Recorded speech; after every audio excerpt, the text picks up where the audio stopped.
बिस्मिल्लाहिर्रहमानिर्रहीम। अस्सलाम वालेकुम। आज हम पढ़ेंगे अकाउंटिंग इक्वेशन का एक और सवाल करेंगे ताकि हमें पूरी तरह ग्रिप हो जाए। अकाउंटिंग में ये याद रखें, बार बार जितने हम सवालों को बार बार करेंगे, एक्सरसाइज को करेंगे, तो ये हमारे लिए आसान भी रहेगा और हमें याद भी रहेगा। ये अकाउंटिंग इक्वेशन का एक सवाल हमने पहले किया था, अब एक सवाल हम और करेंगे ताकि हमारी इसके ऊपर अच्छी तरह से ग्रिप हासिल हो जाए। Assets are always equal to equities. Assets क्या क्या होते हैं? कैश है, फर्नीचर है, ऑफिस इक्विपमेंट्स हैं, इसमें कंप्यूटर आ गया हमारे पास, इसमें फुटस्टेट मशीन आ गई और इक्विपमेंट्स आ गए, गुड्स हैं जिनका कारोबार किया जा रहा है, ये तमाम चीज़ें एसिड्स कहलाती हैं। और इक्विटीज़ जो इस बिज़नेस के ऊपर जिसका राइट है, मालिक का है या जो लोग हमें उधार देते हैं उनका, तो उसको हम इक्विटीज़ कहते हैं। एसिड्स में कौन कौन सी चीज़ें होती हैं? कैश है, फर्नीचर है, गुड्स है, इक्विपमेंट्स हैं, ये सारी चीज़ें एसिड्स में आती हैं।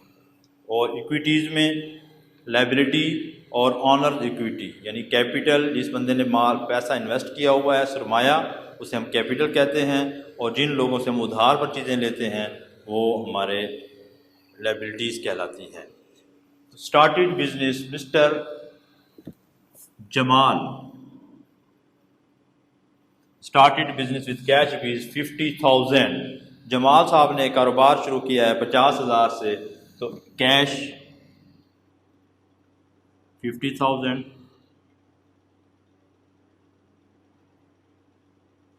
और जमाल कैपिटल 50,000।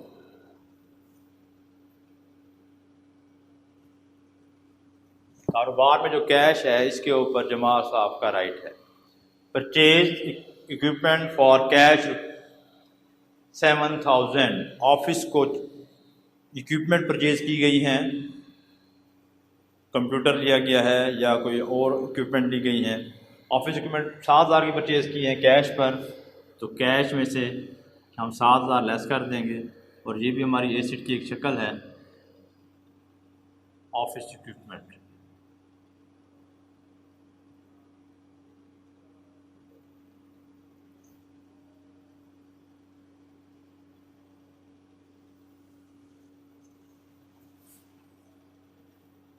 ये ट्रांजैक्शन, बी ट्रांजैक्शन और बैलेंस। 43,000 कैश हमारे पास बच गया। ऑफिस इक्विपमेंट 7,000 के आगे, टोटल 50,000 का बिजनेस है और इस 50,000 पर राइट है जी जमाल साहब का, capital 50,000। Purchase goods for cash rupees 10,000। 10,000 के हमने गुड्स परचेज की हैं।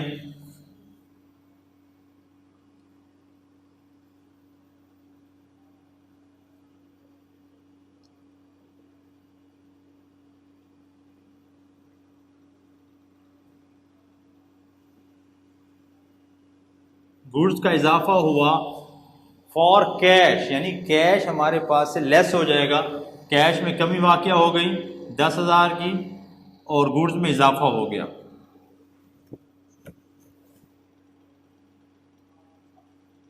$33,000 रिमेनिंग हमारे पास कैश, 7,000 ऑफिस इक्विपमेंट हैं और 10,000 हमारे पास गुड्स हैं और ये टोटल 50,000 हो गया। 50,000 का हमारे पास कैपिटल है। नेक्स्ट हमारे पास है सोल्ड गुड्स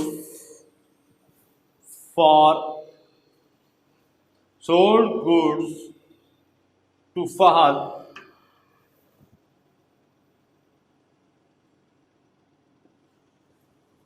7,000 कॉस्टिंग रुपीज़ 6,500। हमने 7,000 की चीज़ें बेची हैं, फहद को बेची हैं। फहद को हमने जब नाम इस्तेमाल हो गया, इसका मतलब हमारे पास कैश नहीं आया। सोल्ड गुड्स टू फहद, इसका मतलब फहद को उधार पर हमने चीज़ें बेची हैं। अगर ये आ जाता कि sold goods to Fahad on account, इसका मतलब भी उधार है, ऑन क्रेडिट इसका मतलब भी उधार है, और कैश का अगर जिक्र नहीं किया गया तो इसका मतलब ये भी चीज़ हमने उधार पर बेच दी है। तो ये 7,000 की चीज़ें हमने बेची हैं जिनकी कीमत 6500 थी। तो गुड्स हमारे पास जो कम हो जाएंगी वो 6500 की होंगी, कि असल कीमत उनकी 6500 थी, 500 इजाफा हो गया। तो ये कैश हमारे पास नहीं आया। अगर कैश आया होता तो हम कैश में ऐड कर देते। कैश में हम ऐड नहीं करेंगे, बल्कि क्या करेंगे कि अकाउंट रिसीवेबल में, अकाउंट रिसीवेबल, कि हमने पैसा लेना है, हमने पैसा वसूल करना है। किस से? फहद से। तो फहद साहब से हमने कितने पैसे लेने हैं? 7,000 लेना है। चीज़ें 6500 की बेची हैं, पैसे हमें 7,000 लेने हैं। 500 इजाफी हमारे पास आ रहा है। ये इनकम है, ये आमदनी है। आमदनी किसको हम देंगे? जो कारोबार का मालिक है। नफ़ा भी मालिक लेता है और नुकसान भी मालिक बर्दाश्त करता है, खर्चे भी मालिक बर्दाश्त करता है। तो इसमें से हम 500 रुपया जो हमें आमदनी हुई है वो ऐड कर देंगे।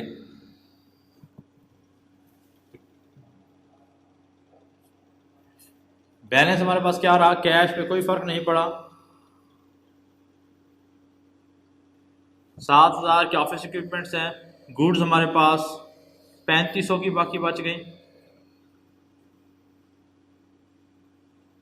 और अकाउंट रिसीवेबल हमारे पास 7,000 है। 50,500 मालिक का है।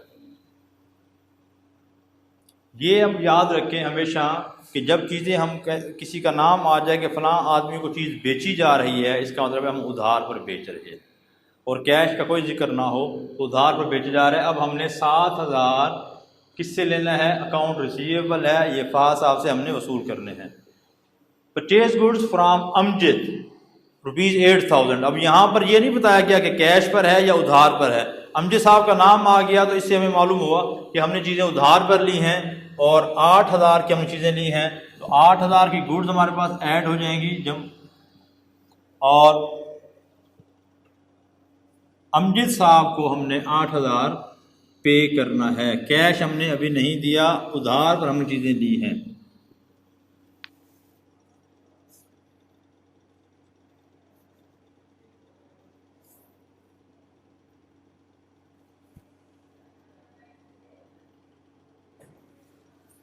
$33,000 हमारे पास कैश है।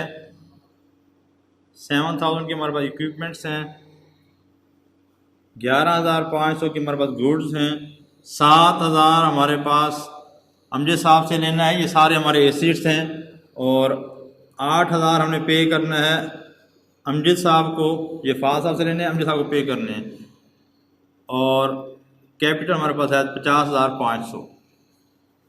Paid cash ₹3,000 for shop rent.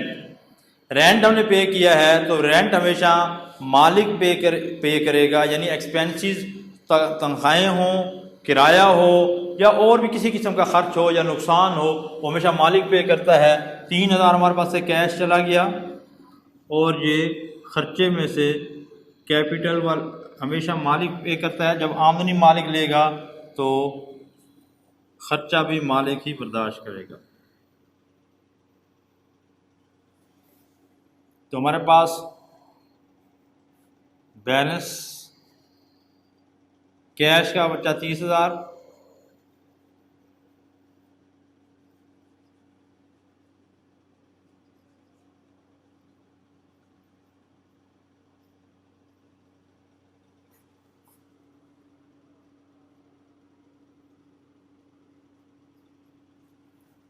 Receive cash from Fahad. Fahad साहब से हमने 4,000 वसूल कर लिया। हमने उधार पर चीज़ें बेची थी, उन्होंने 4,000 हमें दे दिया है। अब 4,000 हमारे पास कैश आ गया। ये कहाँ से आया?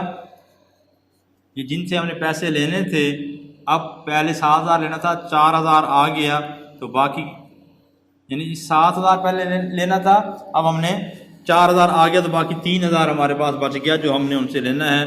तो हमारे पास कैश हो गया 34,000, इक्विपमेंट्स हमारे पास पड़ी हैं 7,000 की, 11,500 की हमारे पास गुड्स हैं और जो पैसे लोगों से लेने हैं वो 3,000 है, पे करने हैं 8,000 और 47,500 हमारे पास कैपिटल की शक्ल में पड़ा हुआ है।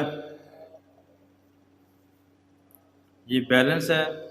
इस बैलेंस को अगर हम टोटल करें 34,000 प्लस 7 41 41 42 43 44 44 में 11 प्लस कर दें तो 55,500।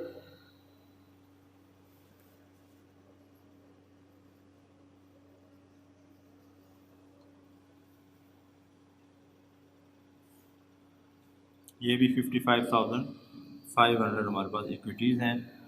तो ये हमने अकाउंटिंग इक्वेशन का एक और सवाल सॉल्व किया है ताकि हमें ट्रांजैक्शंस इनिशियली कैसे रिकॉर्ड की जाती हैं।